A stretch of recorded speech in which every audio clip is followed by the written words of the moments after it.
You can meditate anywhere. Seriously, you don't need a fancy schmancy meditation room, a Zen garden, or even a chair. This is Tom Von Deck, and I want to share with you how to meditate while you're working. And that means around the house, around the yard, at a construction site, in a warehouse, in the kitchen, or wherever the hell you happen to be working. You have lots of choices when it comes to where, when, and how to meditate. We'll focus on how to meditate during manual tasks. If you'd rather do it while studying calculus or organic chemistry or while doing your taxes, then I'll refer you to the free course at the homepage of deepermeditation.net. In that training, you can learn the practice of interweaving, that is, taking short breaks for interweaves. Interweaves can be a couple minutes or a few minutes per hour of breathing exercises, prayer, gratitude offerings, and various meditation techniques. Interweaving creates a powerful momentum that makes it so much easier to meditate and let go of everything and truly enter the present moment in a state of bliss. So that's at deepermeditation.net. Combining meditation with manual work like housework, yard work, vacuuming, cleaning, and the like, that's what we're covering here in this video. 1,000 years ago, I don't know if it was ancient Rome or something, I went to a labor ready for some work. Usually those jobs were construction cleanup, but there were other types of work too. One day I was sent to a pool chemicals company. My job was to wash a bunch of empty plastic containers with soap and water. I think they were about 5 gallons each. This was a very relaxing and non-strenuous task. Without the right attitude, I would have dreaded showing up every day for those 3 weeks or so. It would have been tedious and downright sucky.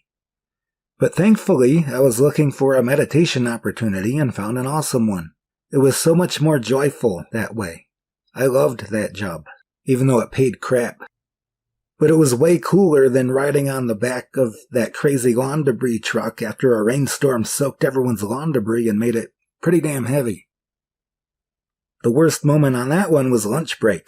We stopped at a convenience store. I bought a soda and a microwave burrito or something. And when I walked outside, I took 3 sips. Then the driver walked out and said, "You about ready?" So then I chucked the soda and the burrito in the garbage and jumped back onto the back of the truck. If you work one of those jobs, I can't help you too much, maybe a little bit. But going back to the pool chemical buckets. So there were no bosses in that entire building. No one was micromanaging anything. Breaks were scheduled, but not strict. So what did I do to turn that job into a meditation? I focused on what I was doing. That was step 1.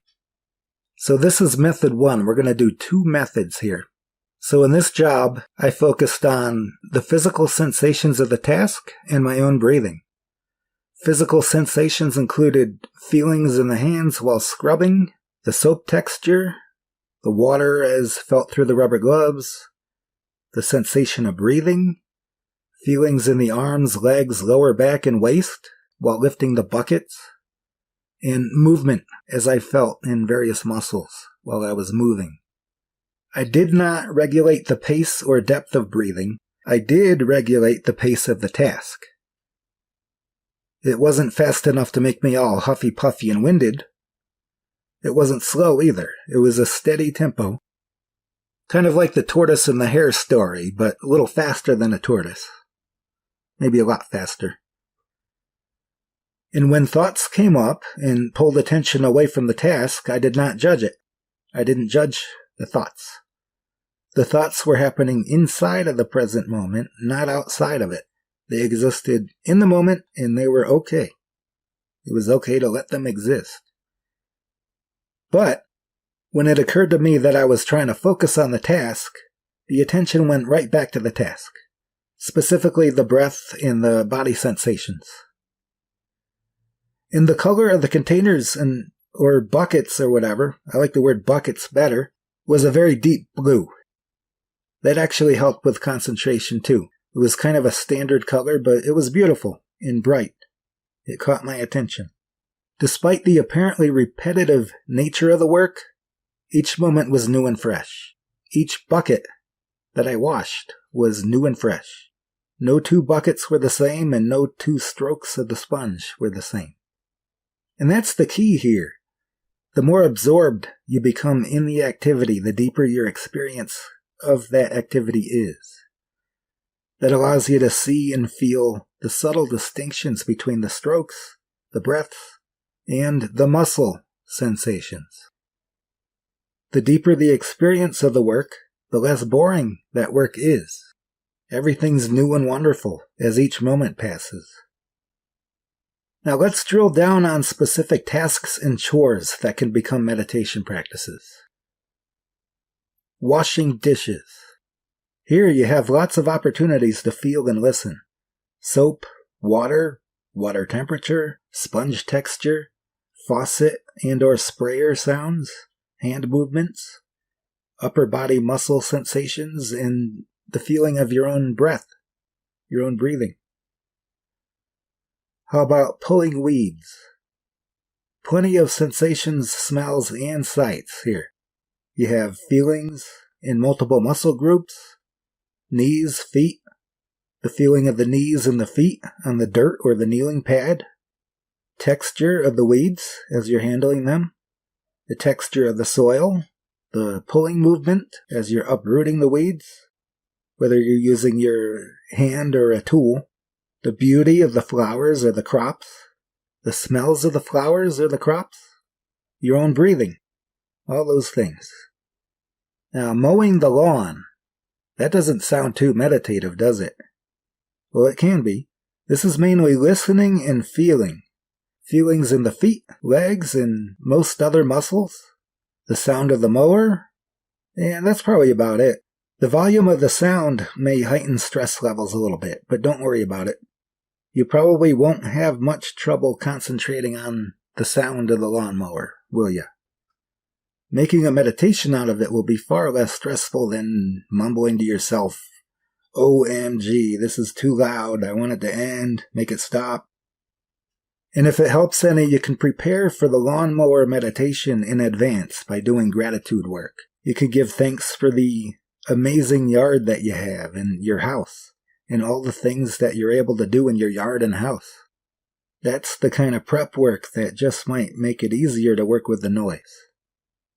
I mean with the work with the beautiful mower sound.